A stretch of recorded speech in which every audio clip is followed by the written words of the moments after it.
Bismillahirrahmanirrahim. Assalamualaikum warahmatullahi wabarakatuh. Innal hamdalillah nahmaduhu wa nasta'inuhu wa nastaghfiruh wa na'udzu billahi min shururi anfusina wa min sayyiati a'malina. May yahdihillahu fala mudilla lahu wa may yudlil fala hadiya lahu. Wa asyhadu an la ilaha illallah wahdahu la syarika lah wa asyhadu anna Muhammadan abduhu wa rasuluh. Allahumma shalli wa sallim ala nabiyyina Muhammad wa ala alihi wa sahbihi ajma'in, amma ba'd.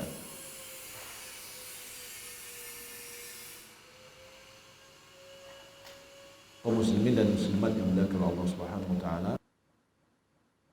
Alhamdulillah, kita selalu memuji dan memuja Allah atas segala nikmat dan karunia yang Allah limpahkan. Salawat dan salam semoga dan anugerah kepada Allah Subhanahu wa taala kepada Nabi kita Muhammad sallallahu alaihi wasallam. Allahumma shalli ala Muhammad wa ala ali Muhammad. Baiklah kawan-kawan semua,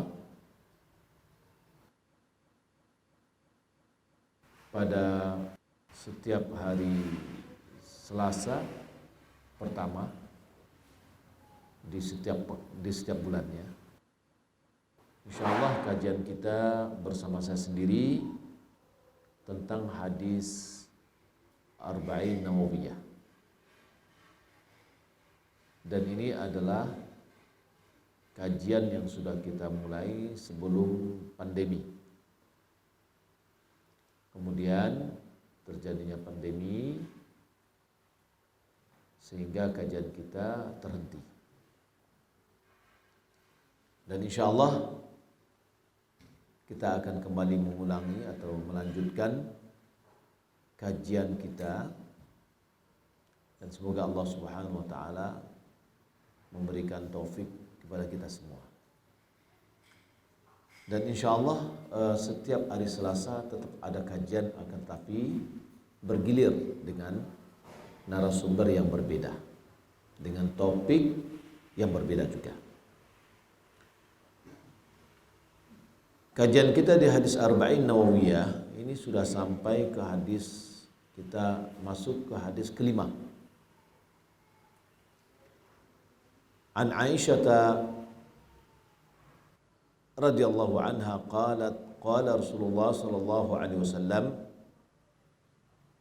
man ahdatha fi amrina hadha ma laysa minhu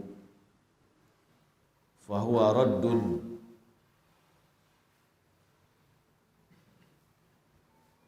Rawahu al-Bukhari wa Muslim.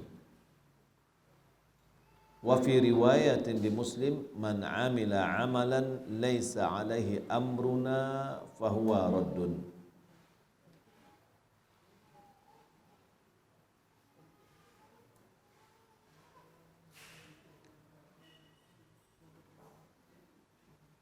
Dari Aisyah radhiyallahu taala anha,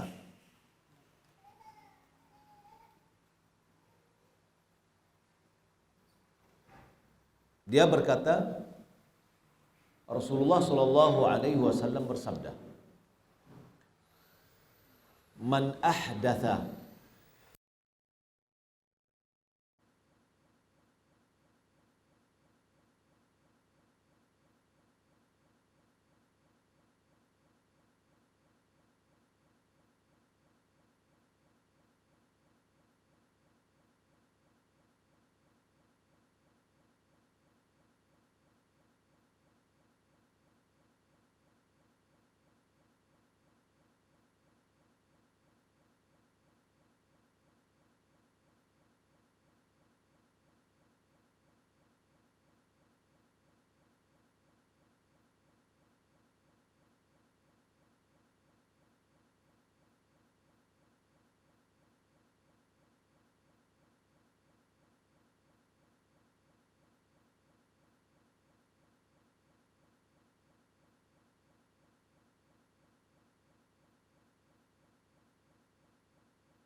Ya, siapa mengamalkan sebuah amalan yang di atasnya tidak ada urusan kita, ya, tidak ada syariat agama ini,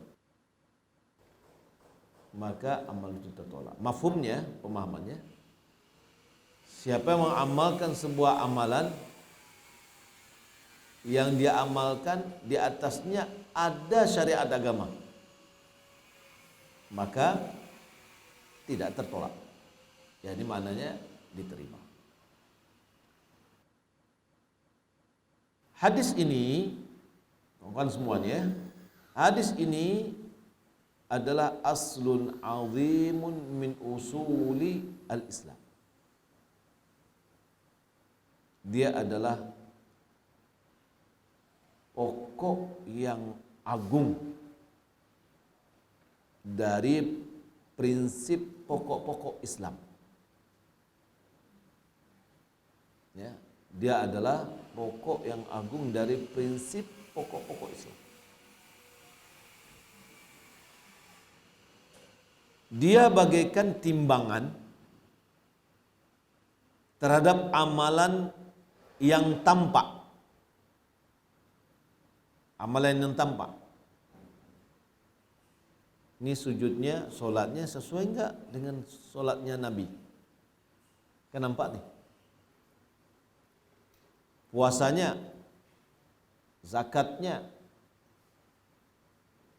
sedekahnya, hajinya, ibadah-ibadah yang lain sama ada.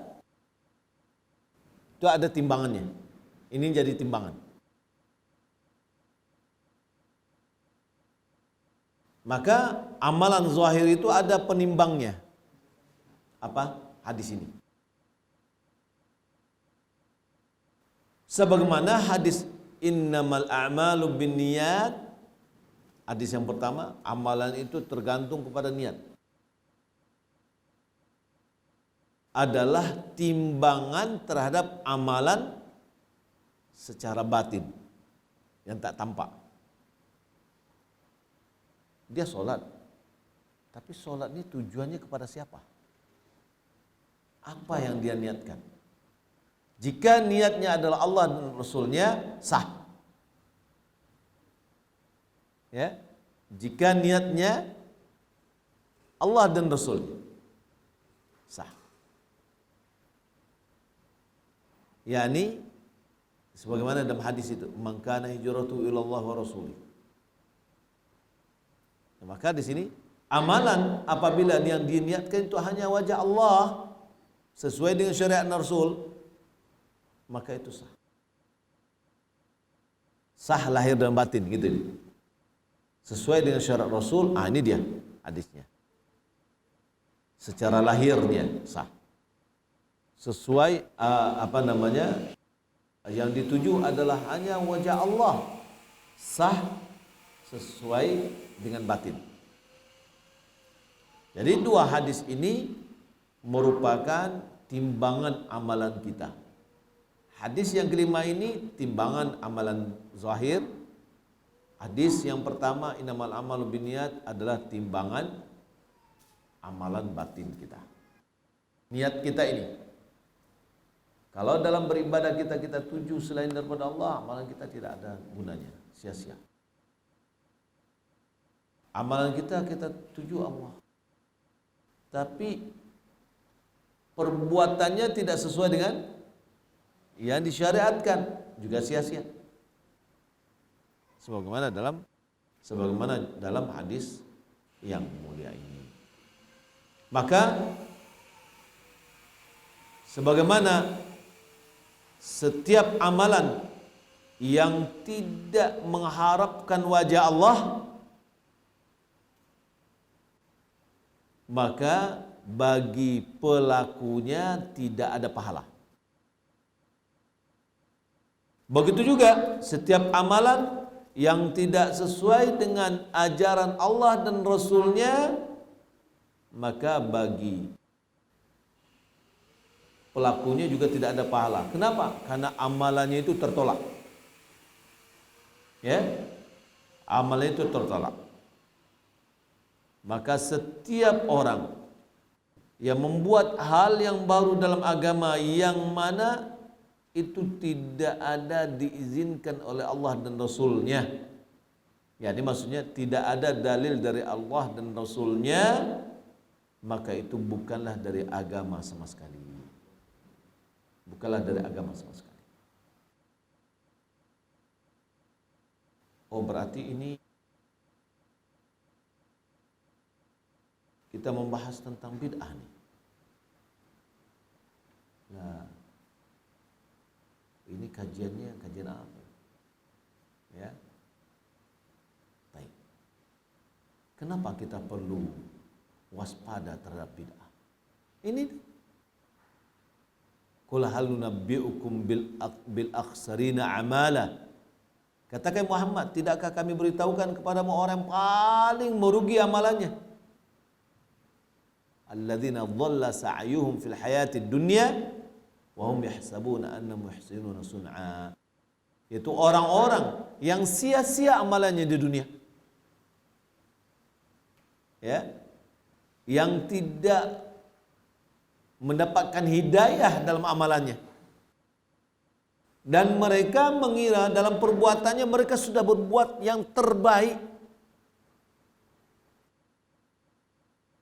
Antum dikasih tugas oleh dosen, tapi informasi tugas ini tidak jaleh. Ya. Muncullah kira-kira mungkin kayaknya begini, mungkin kayak begini. Lalu kita buat dengan betul-betul serius. Ya. Lalu ketika kita mengumpulkan tugas, kata dosen, ini apa yang antum bukan? Loh, kenapa? Saya sudah serius membuatnya. Ya, Anda buat ini tidak sesuai yang diminta kok. Ya.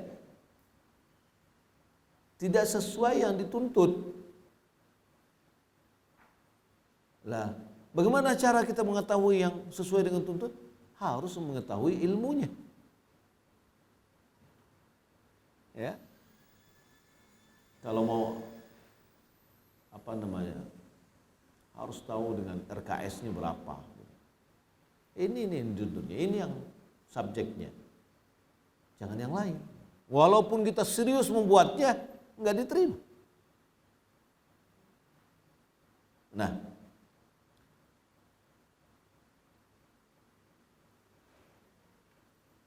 Rasulullah Shallallahu Alaihi Wasallam di dalam khutbahnya dia mengatakan, Inna asdaqal hadits kitabullah. Perkataan yang paling jujur itu adalah kitabullah, firman Allah. Wa man asdaqu minallahi qila. Siapakah yang lebih jujur ucapannya daripada Allah? Tidak ada lagi. Ya, Allah maha jujur dan perkataan.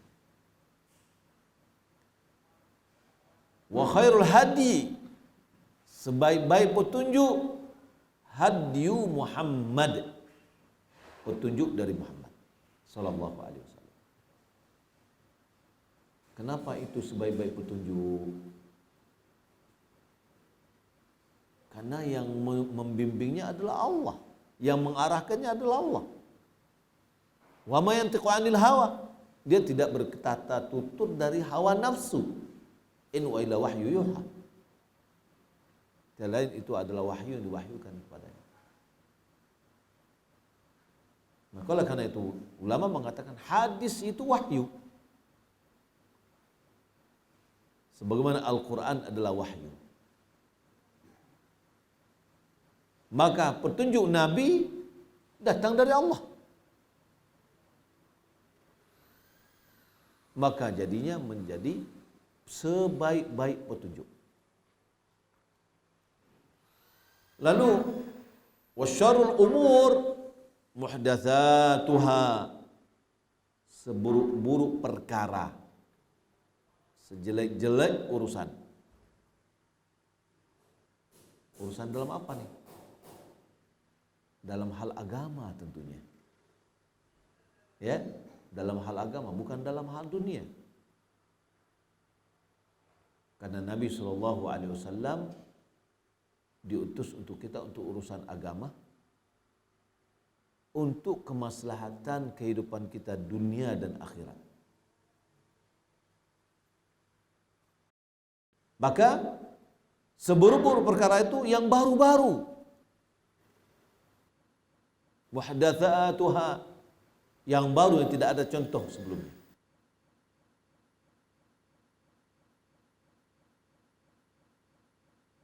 Baik. Hadis ini sebagaimana kita sebutkan secara teksnya menunjukkan secara teksnya, man amila amalan laisa alaihi amruna fawaradun, man ahdatsa fi amrina hadza ma laysa min fawaradun. Secara teksnya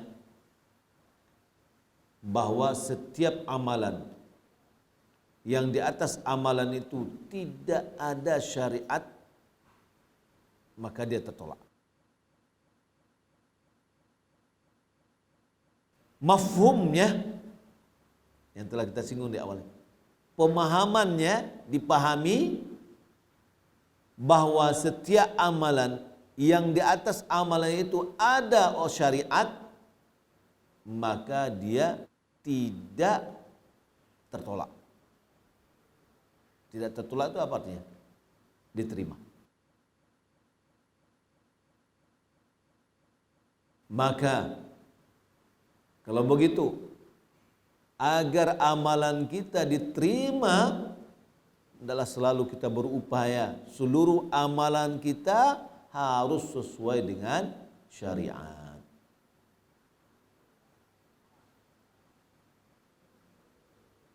Maka maknanya setiap orang yang amalannya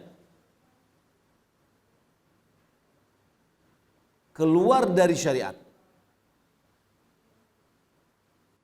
tidak dikaitkan dengan syariat, maka amalan itu tertolak. Jadi kalau kita lihat, kita pengen amal kita diterima, mudah. Kerajuan apa yang diperintahkan, tinggalkan apa yang dilarang. Tidak perlu kita berinovasi di dalam beribadah, ya, punya gagasan baru, tidak perlu. Bersungguh-sungguhlah kita dengan apa yang telah diperintahkan, itu aja. Jangan kita bersungguh-sungguh untuk membuat inovasi baru. Jadi agama ini sangat simpel sekali, nggak susah kok. Ya, sangat simpel. Yang diperintahkan dikerjakan, yang disyariatkan dikerjakan, yang tidak disyariatkan jangan buat-buat. Ya, antum misalkan kuliah, ketika ada jadwal kuliah antum datang, enggak ada jadwal kuliah antum tidak datang, marah enggak orang? Enggak marah. Tidak ada jadwal antum datang, tidak ada jadwal antum libur. Kan gini nih kadang-kadang. Tidak ada disyariatkan, dikerjakan. Yang disyariatkan enggak dilakukan. Lalu ketika kita ingin mengajak, ayo kerjakan yang disyariatkan. Susah-susah sekali agama nih. Ya, enggak ada susahnya.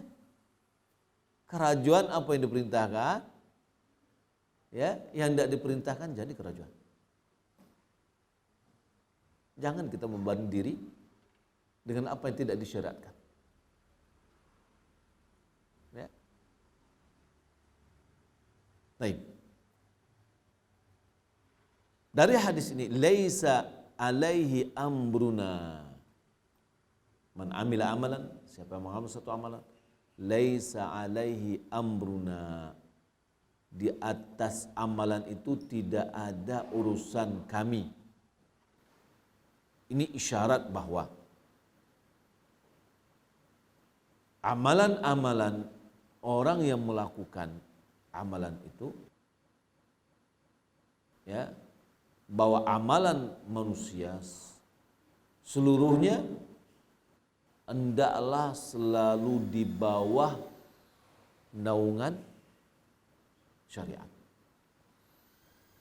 Apapun yang dilakukan oleh seseorang, maka hendaklah dia di bawah hukum atau naungan syariat.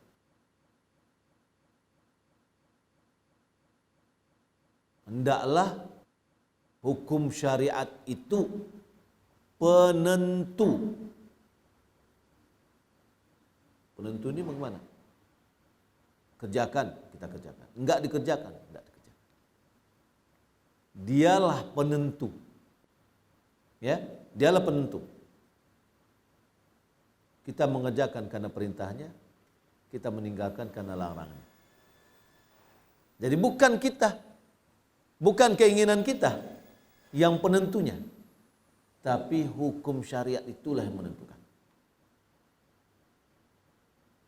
Siapapun yang amalannya berjalan di atas atau berjalan di bawah payung syariat, sesuai dengan syariat, maka amalannya diterima.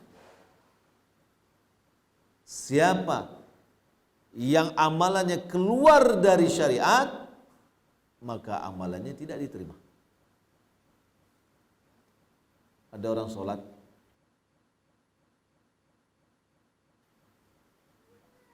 selama ini dia sholat, ternyata yang dipelajarinya keliru.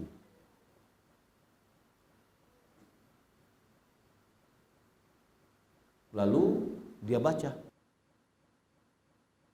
oh begini yang model yang benarnya.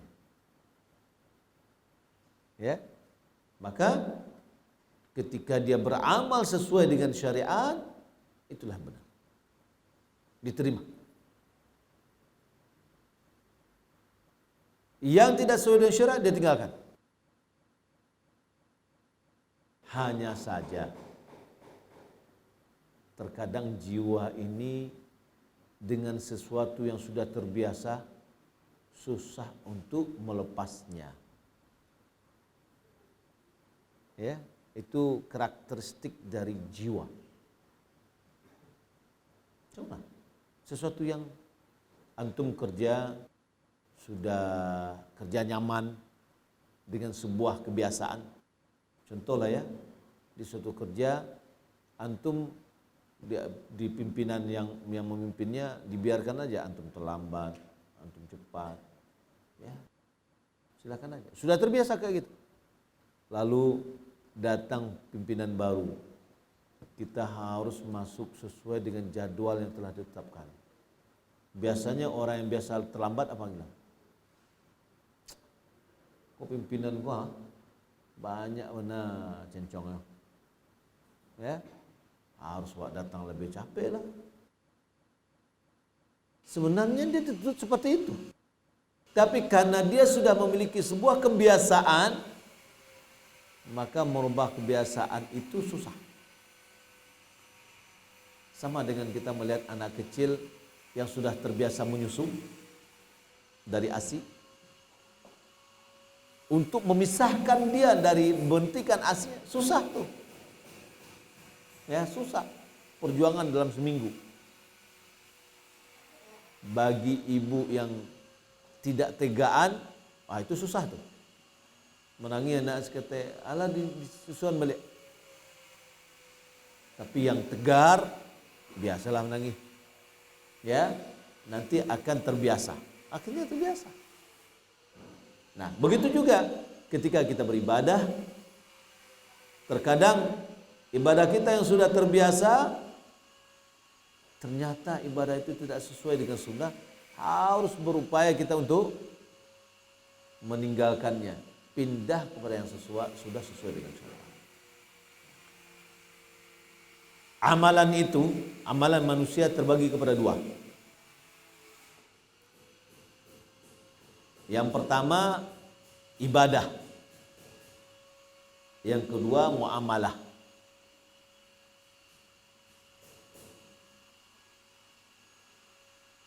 Maka ibadah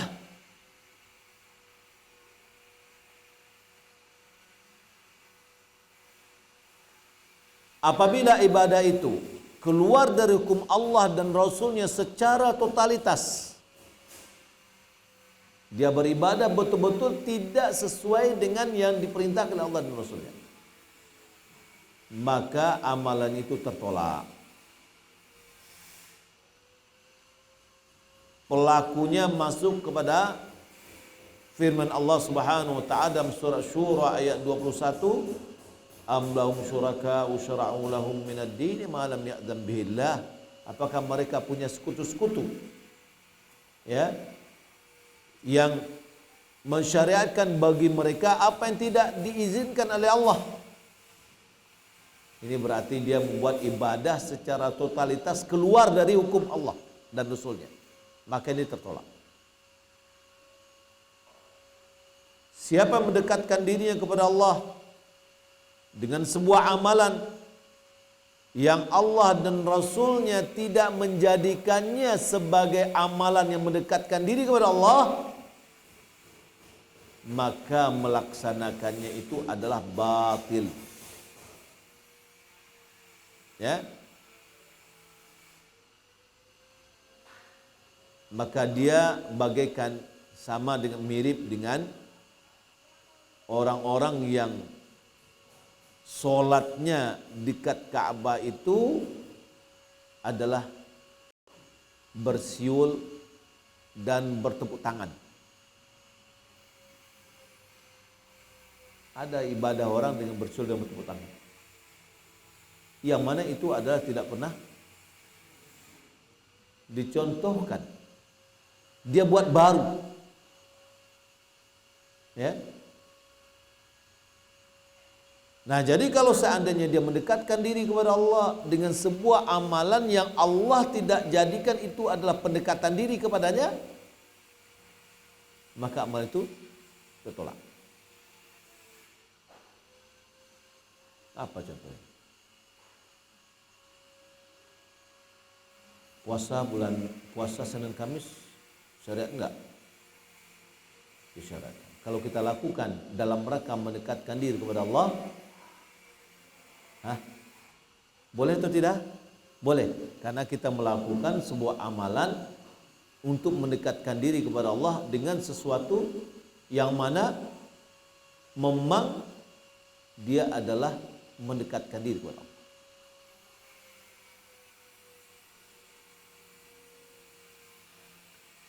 Tapi kalau ada orang misalkan, saya mau puasa setiap hari Selasa. Kenapa? Saya mau mendekatkan diri kepada Allah dengan puasa saya pada hari Selasa.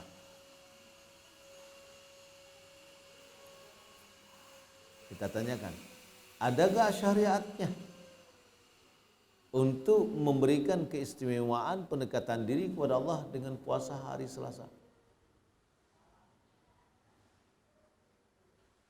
Kalau seandainya dia katakan, ya enggak ada anjuran untuk puasa hari Selasa.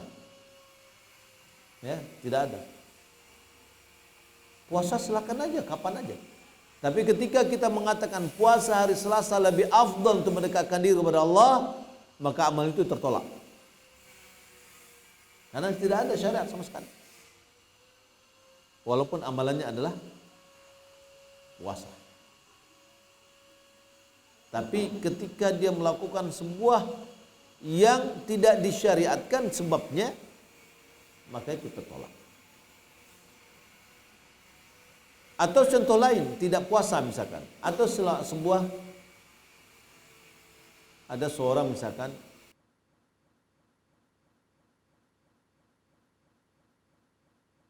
bertapa,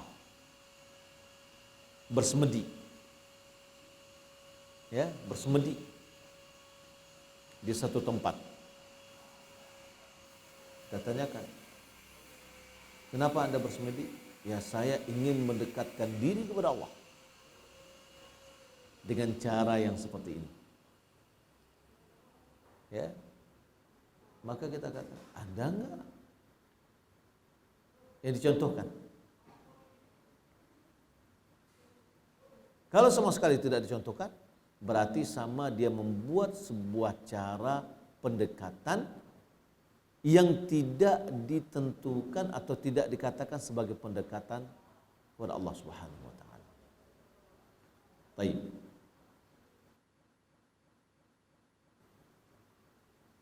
Begitu juga seperti orang yang mendekatkan dirinya kepada Allah dengan mendengar musik.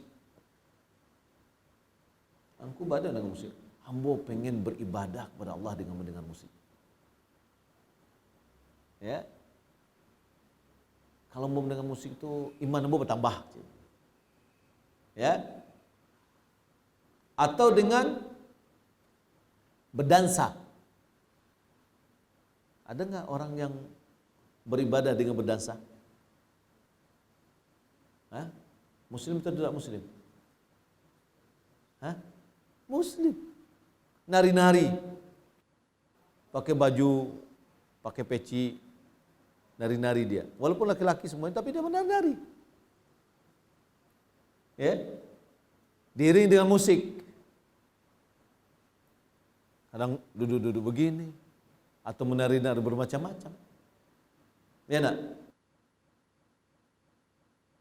Dan dia menganggap itu adalah pendekatan diri kepada Allah. Ya.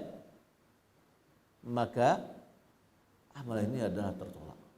Berarti dia membuat cara beribadah yang tidak dibuat oleh Allah Subhanahu wa taala.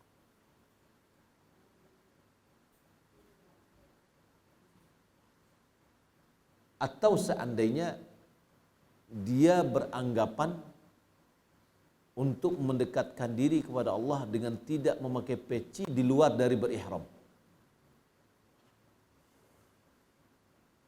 Ini harus diiringi dengan apa?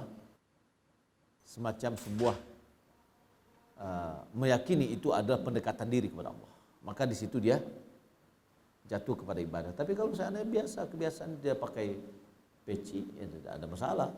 Ya, itu adalah bagian dari adat. Baik. Jadi amalan kita ditimbang tadi, ya.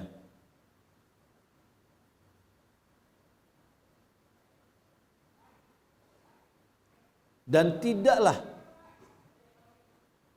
sebuah amalan yang itu adalah mendekatkan diri kepada Allah, amalan yang sama juga dia bisa mendekatkan juga pada tempat yang lain. Ya. Nabi SAW gini, lihat. Nabi melihat seseorang yang berdiri di bawah matahari. Lalu Nabi tanya. Lalu dijawab kepada Nabi bahwasanya dia bernazar untuk berdiri di bawah matahari dan tidak mau duduk. Tidak mau berpayung. Ya. Dengan sedang berpuasa. Baik. Tidak pakai payung, ya. Tidak duduk, tetap berdiri aja. Berdiri itu dalam sebagian ibadah mendekatkan diri tak? Berdiri, ya, dalam solat. Solat berdiri dalam solat itu mendekatkan diri kepada Allah. Tapi dalam tempat yang lain berdiri tidak bisa menjadikan dia adalah mendekatkan diri kepada Allah. Puasa adalah mendekatkan diri. Ada kondisi puasa yang tidak bisa mendekatkan diri seperti yang tadi. Dia bernazar berdiri di bawah terik matahari, tidak mau melindungi dirinya dengan sesuatu, tidak mau pakai payung, tapi dia bebaskan aja. Ya, seperti orang kalau haji tetap boleh pakai payung malahan, tapi tidak boleh pakai peci. Ya. Nah, kemudian dia berpuasa. Apa kata Nabi? Perintahkan kepada dia untuk duduk. Karena ibadah dia untuk mendekatkan diri kepada Allah berdiri di situ enggak benar. Perintahkan kepadanya untuk bernaung. Jangan di bawah terik matahari. dan perintahkan kepadanya untuk menyempurnakan puasanya. Puasa benar, tapi berdiri di bawah terik matahari enggak benar. Tidak memakai payung atau tidak bernaung tidak benar. Maka itu dianukan. Lalu kata Nabi, kata Syekh di sini, Nabi tidak menjadikan berdirinya dia dan menghadangkan dirinya ke matahari sebagai pendekatan diri kepada Allah Subhanahu wa taala untuk menunaikan nazarnya. Dia kan bernazar tadi. Bernazar untuk bertanggang di matahari. Enak. Tidak mau duduk, tapi berdiri. Nabi tidak menjadikan perbuatannya itu bisa menunaikan nazarnya. Ya, nazar kan ibadah. Berdiri dari satu ibadah itu bisa mendekatkan diri. Dalam kondisi ini nggak bisa. Makanya Nabi suruh dia untuk duduk, suruh dia bernaung, tapi puasanya sempurnakan. Ya, sebagaimana kita katakan, berdiri itu adalah ibadah pada sebagian tempat ibadah. Salat disyaratkan ibadah berdiri. Azan disyaratkan berdiri. Ya, berdiri kita dalam azan itu adalah mendekatkan diri kepada Allah. Berdoa di Arafah. Ya. Tidak bernaung dari matahari. Ya. Itu juga bisa dijadikan pendekatan diri kepada Allah bagi orang yang sedang berihram. Ya. Tapi dalam kondisi yang ini enggak.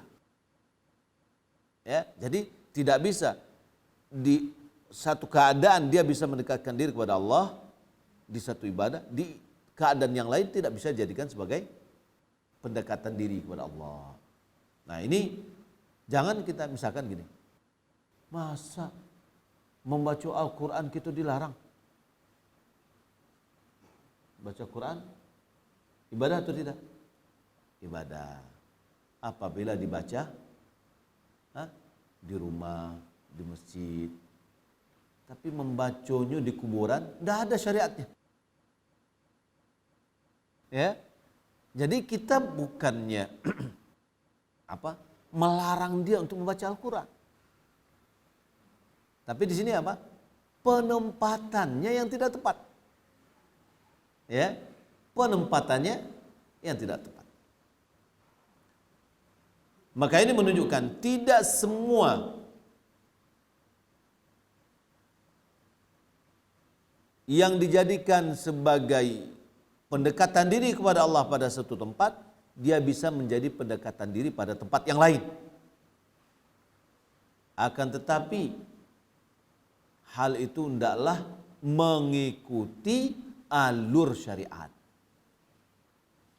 Harus mengikuti alur syariat, baik tempat dan keadaan.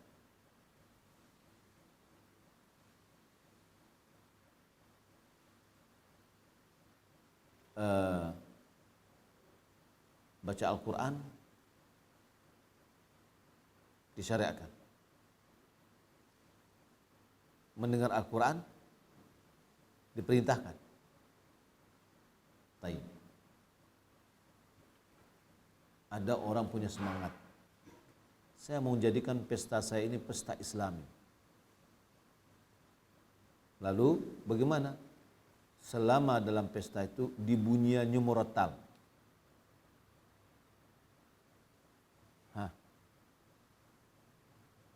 Boleh atau tidak boleh? Al-Quran itu apa gunanya? Itu dengar apa kata Allah Subhanahu wa taala? Fa idza quri'a al-Qur'an fastami'u lahu wa ansitu. Diam. Insat itu tidak beraktivitas yang bisa mengganggu istima'. Berarti kalau ada orang baca Al-Quran, itu kita tidak boleh sibuk dengan HP. Karena ketika kita mendengar HP, mau sibuk dengan HP, sudah mengganggu istima' kita. Perhatian kita tidak ada. Makanya ketika kita khutbah, mendengar khutbah itu adalah insat terhadap khutbah. Insat itu apa? Diam dengan mendengar seksama. Itu namanya insat. Oleh karena itu kita tidak boleh mengatakan kepada saudara kita, diam, pada saat khatib berkhutbah. Kenapa? Pasti ketika kita mengatakan, diam, kita tidak lagi istima' kepada imam. Kita tidak insat. Di dalam Al-Quran Allah katakan dalam surah Al-A'raf, wa idza quri'a al-Quran fastami'u lahu, dengar dengan seksama. Istima' itu adalah mendengar yang diiringi dengan pemahaman. Wa ansitu, diam, jangan beraktivitas. Lalu sedang beralek, orang ada yang mutah, ada orang bertagak, ada orang menyambui, ada orang membawa barang. Lalu kita kata, matikanlah Al-Quran, kau tidak usah. Mungkin ada orang, angku kok anti dengan Al-Quran. Kayak gitu dia. Ya tak? Hamba pengen dengar Al-Quran. Betul Al-Quran itu perlu didengar. Tapi bukan ini tempatnya. Malahan posisi kita seperti itu bisa menjadikan melecehkan Al-Quran jadi. Tidak didengar. Goro, murattal diputar. Sudah. Ini enggak tepat. Maka ada saatnya di mana itu adalah pendekatan diri kepada Allah, pada tempat yang lain tidak bisa. Ya. Baik. Maka oleh karena itu kita perlu harus hati-hati.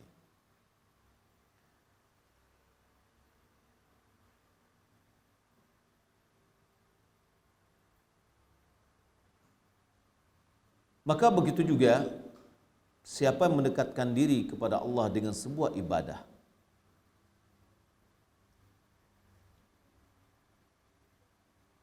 lalu dia dilarang untuk melakukannya dengan khusus.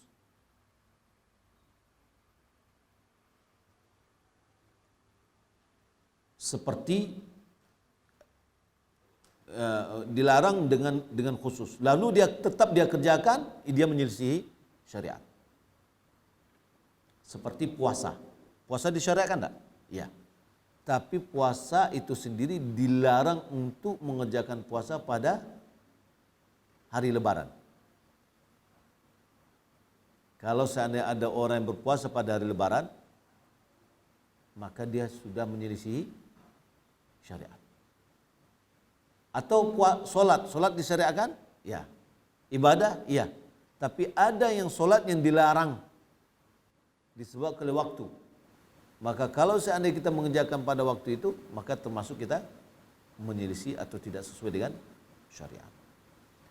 Kemudian orang yang mengamalkan satu amalan yang asal amalan itu adalah disyariatkan, asal muasalnya disyariatkan, dan dia adalah mendekatkan diri kepada Allah, kemudian dimasukkan ke dalamnya yang tidak disyariatkan, atau dia kurangi yang disyariatkan, maka ini juga menyelisihi syariat. Ya, juga menyelisihi syariat. Sesuai dengan seberapakah dia menambahnya dan seberapakah dia menguranginya. Baik, apa contohnya? Ketika orang beribadah solat, tapi ada yang ditambah-tambahnya dengan gerakan-gerakan yang tidak disyariatkan, atau dengan bacaan-bacaan yang tidak disyariatkan, maka solatnya tidak sesuai dengan syariat, seukuran seberapa dia menambah tambahannya. Atau dia mengerjakan yang disyariatkan, tapi dikurangi yang disyariatkan, tidak terpenuhi. Ya, contoh dia solat tapi tidak berwudu, kan berarti yang disyariatkan dikuranginya, maka ibadahnya akan kurang atau menyelisih dari syariat sekadar atau seukuran seberapa dia menambah atau mengurangi. Ya intinya dalam pembahasan kita sore ini adalah kita beribadah harus sesuai dengan syariat. Kapan ibadah kita ini sesuai dengan sunnah? Ada 6. Baru ibadah kita sesuai dengan syariat.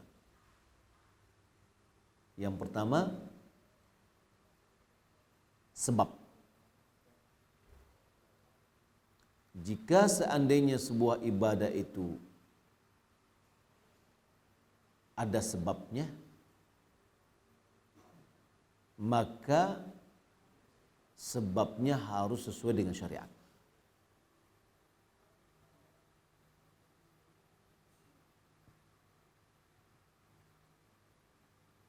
Apa contohnya? Contohnya misalkan puasa. Puasa Senin Kamis disyariatkan. Apa sebabnya? So, ada contoh dari Nabi. Ya. Baik. Ada orang mengerjakan puasa nisfu Sya'ban.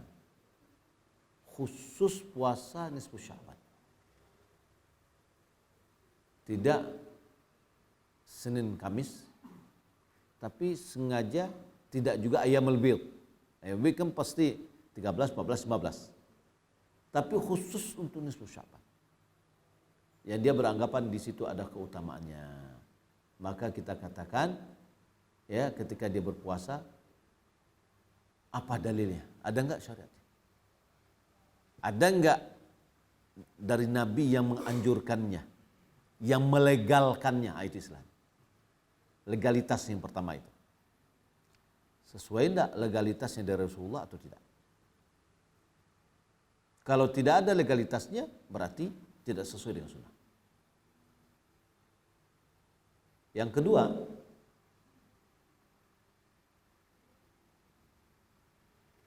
tata cara. Bahwa ibadah itu harus sesuai dengan tata cara yang dicontohkan oleh Nabi. Jadi yang pertama itu sebab maknanya adalah legalitas, ya. Legalitas. Yang pertama adalah legalitas. Ada enggak legalnya dari Rasulullah? Nah. Yang kedua, kaifiat, tata cara. Harus sesuai dengan tata cara yang diajarkan Rasulullah. Sebagai contoh, kalau seandainya ada orang yang berwudu, wudunya songsang, kaki dulu, kemudian tangan, kemudian muka, kemudian kepala, diterima enggak? Enggak. Kenapa? Karena tidak sesuai dengan tata caranya. Baik. Yang ketiga, jenis. Jenis.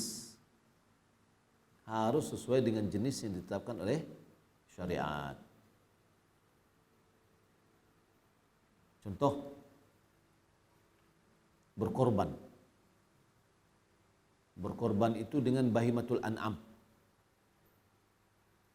Bahimatul an'am itu dalam bahasa Arab adalah onta, sapi, kambing. Itu yang bahimatul an'am. Kalau ada orang berkorban dengan kuda, sah atau tidak? Enggak sah, karena tidak bahimatul an'am. Atau orang Payakumbuh berkorban dengan sekandang ayam. Ya, ayam banyak aja. Sahkah korbannya? Tidak sah. Diterima kalau dagingnya diterima. Tapi tidak sah, gitu. Tidak dikatakan sebagai kurban. Ya, berarti berhubungan dengan jenis, harus sesuai dengan jenis yang ditetapkan oleh syariat. Yang keempat, jumlah. Jika seandainya ibadah itu terkait dengan jumlah, jumlahnya harus sesuai yang disyariatkan. Contoh, sholat, ada orang karena saking sukanya dengan sholat, dia sholat subuh 4 rakaat. Ya, kita pasti kita mengatakan tidak sah sholatnya. Kenapa? Karena jumlah sholat subuh itu hanya 2 rakaat. Ya, tidak boleh ditambah. Yang kelima, waktu. Jika seandainya ibadah itu dikaitkan dengan waktu, maka waktunya harus sesuai dengan syariat. Salat ada waktunya. Maka salat subuh tidak akan diterima kalau dikerjakan di waktu zuhur. Karena dia sudah di luar dari waktu. Atau salat subuh dikerjakan sebelum masuk waktu, juga tidak diterima. Atau bayar zakat fitrah setelah salat Id di luar waktu. Atau berkorban menyembelih sebelum salat, sebelum waktu. Ya. Jadi harus kalau terkait dengan waktu harus disesuaikan dengan waktu yang telah diterapkan. Yang keenam, tempat. Jika dia berhubungan dengan tempat ibadah itu, maka harus sesuai dengan sunnah atau syariat. Seperti ada orang berwukuf. Di mana wukufnya? Di kuburan wali. Duduk sana berzikir sana, kan wukuf kita kan gitu. Ya. Sah kan? Enggak sah. Wukuf ada di Arafah. Ada orang yang tawaf. Tawaf di mana? Seharusnya adalah di Ka'bah. Tapi dia tawaf di kuburan. Sahkah tawafnya? Tidak sah. Ya. Nah, jadi kalau seandainya ibadah itu ditentukan dengan apa namanya? Tempat, harus sesuai dengan yang disyariatkan. Ya, jadi harus kita perhatikan. Ini melakukan ibadah. Ini ibadah. Legalitasnya ada enggak? Oh, ada legalitasnya. Baik. Kalau dia berkaitan dengan kaifiat, sesuai dengan kaifiatnya. Berhubungan dengan jenis, sesuai dengan jenisnya.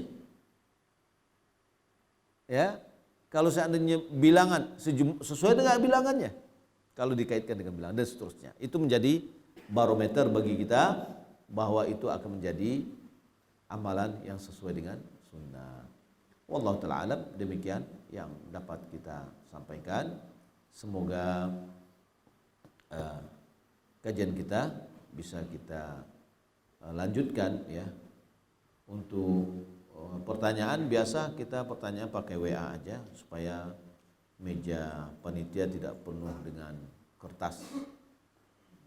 Nomor WA 085972727277. Baik.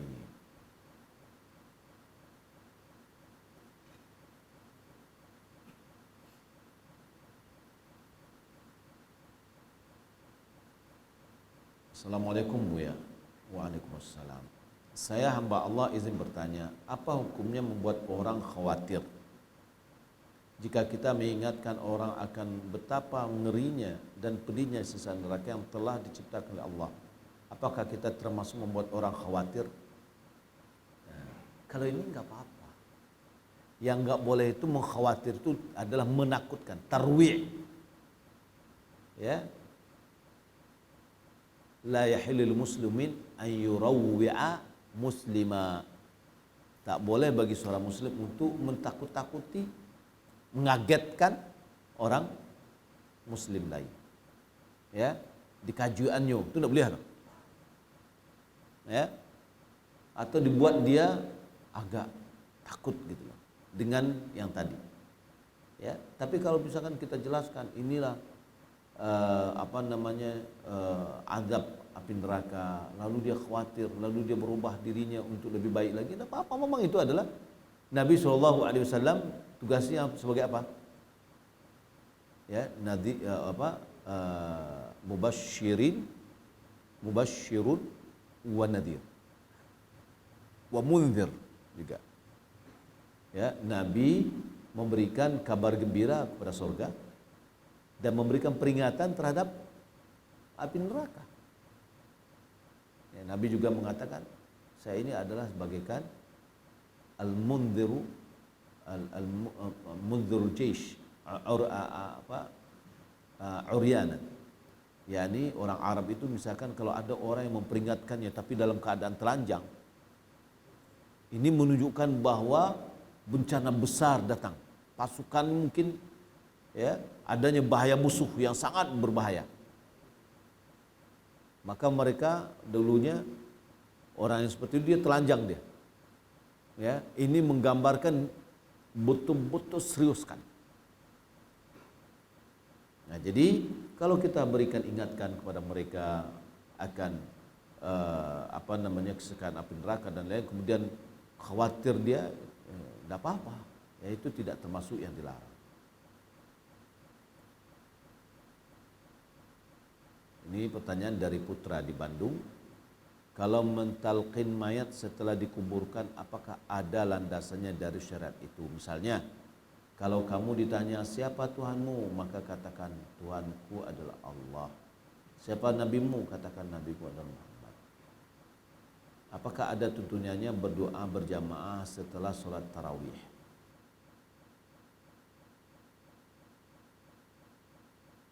Kalau mentalkinkan mayat setelah dia meninggal dunia, talqin ini ya mendiktean ya jawaban yang akan dari pertanyaan malaikat, enggak akan bermanfaat. Ya, telinganya enggak berfungsi lagi, sudah terputus. Lalu yang akan menjawab bukan hafalan, tapi yang menjawab adalah amalan.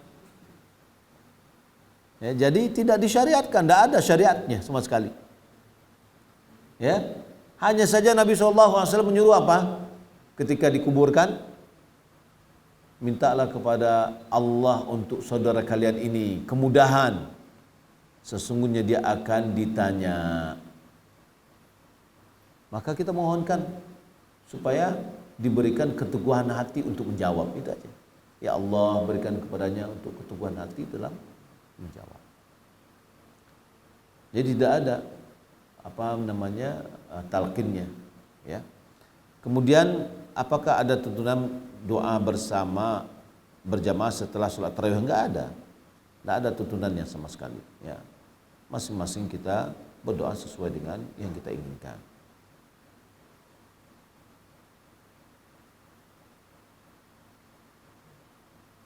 Afwan, mohon info kajian offline Buya Elvi Syam Rabu atau Kamis di Masjid Al-Hakim. Apakah ada? Baik. Kita kajian setiap pagi ada. Dengan saya Muslim, pagi Senin, Selasa, Rabu, Kamis. Adapun di Masjid Hakim ya. Adapun sorenya yakni ba'da maghrib kita berbagi dengan ustaz-ustaz yang lain.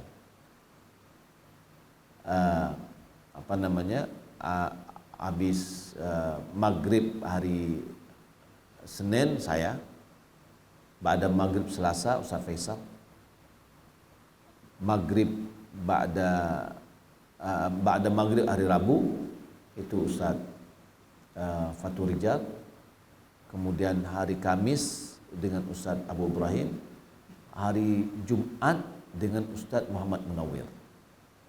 Ya, hari Ahad itu dengan Ustaz Ahmad Daniel.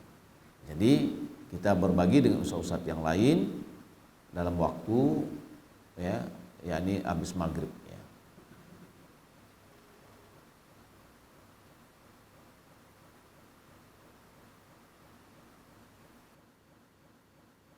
Assalamualaikum warahmatullahi wabarakatuh. Waalaikumsalam warahmatullahi wabarakatuh. Afwan Ustaz, ana mau bertanya, bagaimana hukumnya Ustaz jika memakai ring jantung karena faktor kesehatan?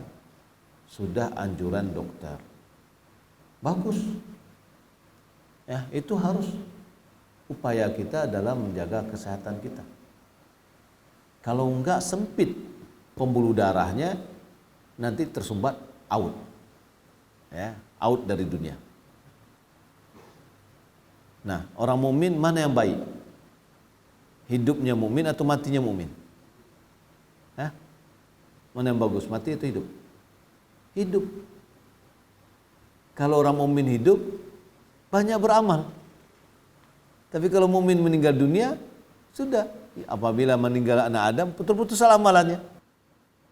Ya, upaya kita dengan memakai ring ini, ya kita bisa beribadah, kita bisa berpuasa, berbuat yang lain. Ya, bagaimana jika nanti suatu saat meninggal dalam kondisi ring jantung masih terpasang? Apakah harus dibuka dulu Ustaz? Enggak ada syariatnya. Ya, enggak harus dibelah kemudian dikeluarkan kakinya, ada pasang apa? Pakai pin ya. Lalu enggak harus dibuka, enggak. Giginya dikasih gigi permanen misalkan, jangan buka. Ya, terus kalau misalkan giginya yang bisa dicopot dari emas misalkan, ya sudah ambil kalau bisa, kan rugi, ya, kan ada gigi dari emas ya. Nah jadi mayat harus dihormati. Mematahkan mayat sama mematahkan orang hidup. Jadi ketika kita memandikannya juga harus dengan lembut, ya, dengan lembut.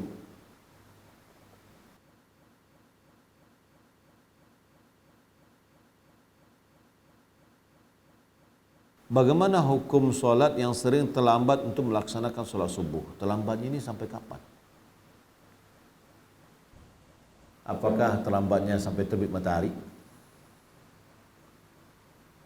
Syekh bin Baz mengatakan, ditanya, kalau seandainya ada orang yang dia tidur, menjelang tidur itu dia hidupkan jam bekernya, alarmnya dengan jadwal dia pergi kuliah. Pagi kok ada kuliah dosen yang agak disiplin, tidak bisa terlambat. Jam 7 lagi, ya sudah. Jam 7:04, jam 7 kurang seperempat atau setengah 7 kita jam bekernya kita anukan. Kita bangun jam setengah 7, berarti kita, kata Syekh bin Baz, itu sudah sengaja meninggalkan sholat. Seharusnya jam bekernya jam waktu sholat. Ya, berarti di situ nggak ada niatnya untuk sholat subuh pada waktunya. Ini hati-hati kita. Ya, sudah dipasang beker jam sholat pun kadang-kadang dimatikan tanpa sadar. Ya, bunyi, matian balik.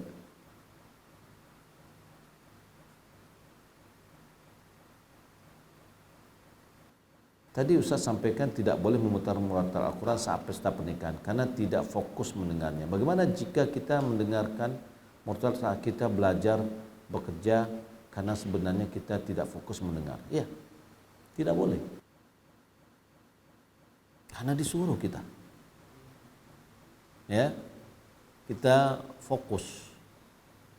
Sehingga ada seorang syekh yang mengajarkan Al-Quran. Selalu dibantu oleh anak saya untuk bawa beliau untuk transportasi. Di dalam mobil pun kadang-kadang dia nggak mau membunyikan murotal. Kenapa? Kadang ngobrol. Kita kadang murotal kita bunyikan, kita tetap juga murotal. Mau apa? Ngobrol. Ya, matikan. Kalau ngobrol. Ya. Nah, jadi coba kita lihat makna dari fastami'u lahu wa ansitu. Bagaimana mengkolerasikan solat tahiyatul masjid pada larangan solat ketika waktu setelah solat asar? Misalnya baru masuk masjid di waktu tenggelamnya matahari. Apakah tetap tahiyatul masjid atau tidak?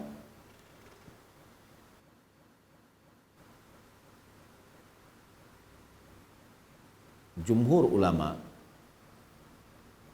mengatakan bahwa solat yang dilarang itu adalah solat mutlak, solat sunat mutlak. Imam Syafi'i mengatakan bahwa kalau solat yang memiliki sebab dan sebab itu ada, maka boleh dilakukan. Contoh, masuk masjid. Ya, kalau dia misalkan ada di teras di luar, solat dia 2 rakaat baru dia masuk ke masjid, maka itu dilarang. Kalau setelah asar ya. Kenapa? Solat apa yang dia lakukan di luar? Dia belum masuk masjid kok. Tapi ketika dia sudah masuk masjid, kata Nabi, apabila salah seorang di antara masuk masjid, maka janganlah dia duduk sampai dia solat 2 rakaat. Itulah makan dengan solat tahiyatul masjid. Tapi kalau dia masih di luar, ya maka tidak disyariatkan karena dia belum masuk. Jadi kalau ada sebab, ada orang dia berwudu, ya berwudu, lalu setelah wudu dia solat 2 rakaat, gara-gara dia wudu, maka boleh. Wallahu ta'ala. Pada rakaat ketiga dan keempat solat zuhur dan asar, apakah kita boleh membaca ayat Al-Quran setelah bacaan Al-Fatihah? Dari tulisan Syekh Albani rahimahullah ta'ala dalam kitab Sifat Salat Nabi, sekali-kali boleh. Ya, sekali-kali boleh karena beliau mencantumkan di situ adanya Nabi SAW membacanya. Sebagian dari ulama mengatakan tidak boleh.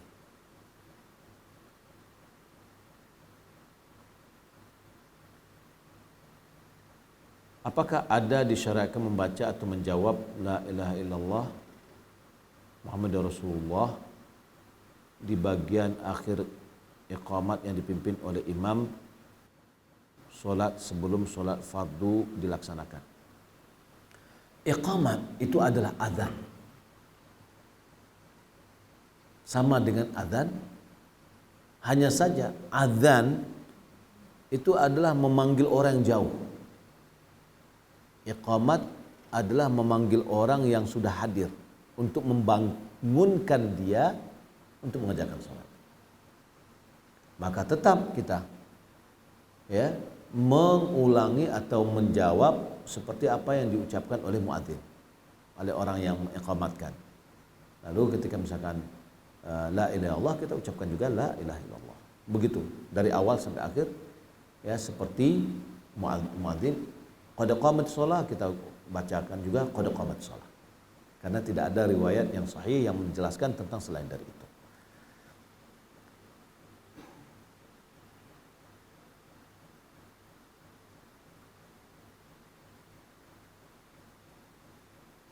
Dan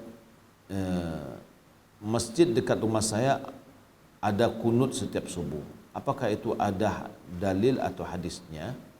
Jika tidak ada dalilnya, apakah saya ikut menengadahkan tangan atau tidak? Permasalahan kunut khusus untuk subuh, kalau kita lihat dalil-dalil tidak ada. Hanya saja mazhab Syafi'i, Imam Syafi'i menganjurkan, tidak mewajibkan. Mazhab Syafi'i mewajibkan. Syafi'iyah mewajibkan. Baik. Itu terjadi perbedaan. Bagi kita yang sholat di belakang, apakah kita mengikuti kunut atau tidak? Juga terjadi perbedaan pendapat.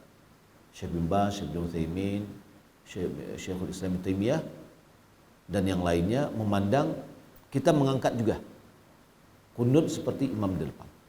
Walaupun kita menganggap itu tidak ada syariatnya. Karena mengikuti imam.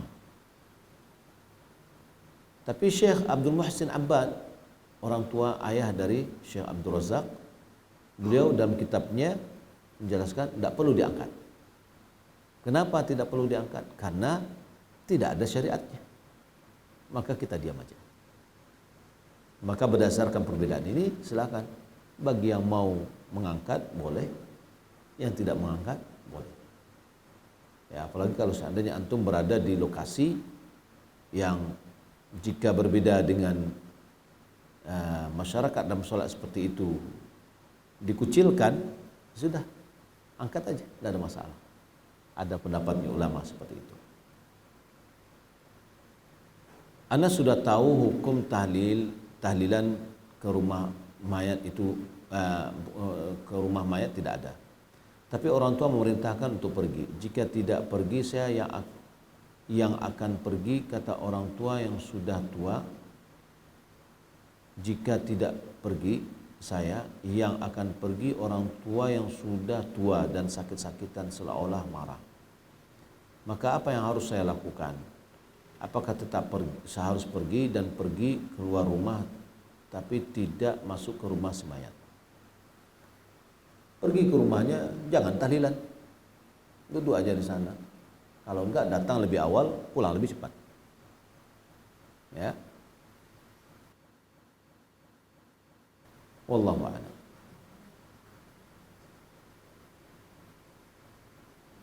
Bagaimana cara memberikan pertanyaan kepada guru atau ustadz dengan adab yang benar, ustadz?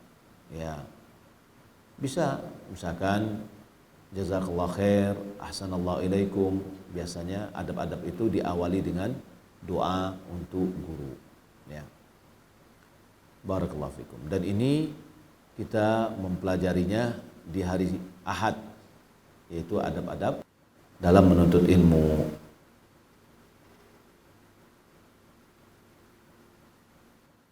Apa hukumnya kita menerima bantuan sosial dari pemerintah, baik uang maupun sembako? Kalau seandainya kita memandang kita berhak, silahkan ambil.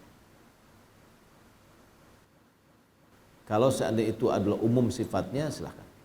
Tapi kalau pemerintah biasanya kan lihat ini adalah untuk orang fakir miskin misalkan.